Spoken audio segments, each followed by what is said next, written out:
The Grand Tour's James May was put in his place by Volvo after he joked the car company had ruined his life and retirement plan, following their change to SUVs. James May has reacted to being fact-shamed by Volvo after he called them out following a change to their SUV sales. This week, the Grand Tour star said the car company had ruined his retirement plans of owning a Volvo saloon, after they announced they will no longer be sold in the UK. In a witty tweet on his page, the 60-year-old wrote, "Volvo has announced that, from now on, it will only make SUVs. So my assumption of an agreeable Volvo saloon in retirement has been snatched from me. This is the second time Volvo has ruined my life.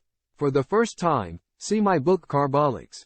#very obtuse plug." The car enthusiast was swiftly corrected by Volvo, who clarified that they're still making saloon and estate cars, but that the new change is a sales decision in the UK where demand for SUV is especially strong.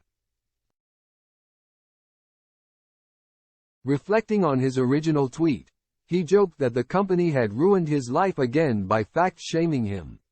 "But I should have included, for the UK, for absolutely clarity," he added. "They are only spoiling everything for British people. Foreigners can still buy proper Volvos, and should."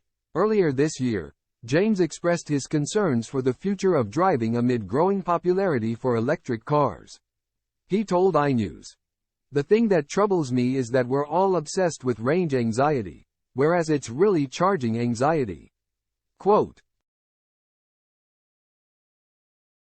"The ideal electric car would have a fairly short range, maybe 120 miles, and a small battery, which would cost less, weigh less and take up less space.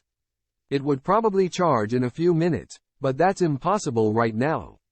Despite this, he said there's no sign of a battery evolution after speaking to experts.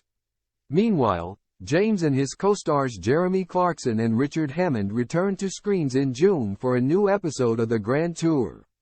This time around, the trio set off on a 1,400-mile road trip across Eastern Europe.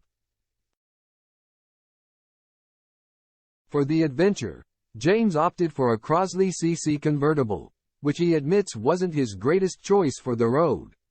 "It particularly wasn't the case for me, to be honest, but it was sort of my own fault because I bought that car so I had to stick with it," he told the Radio Times.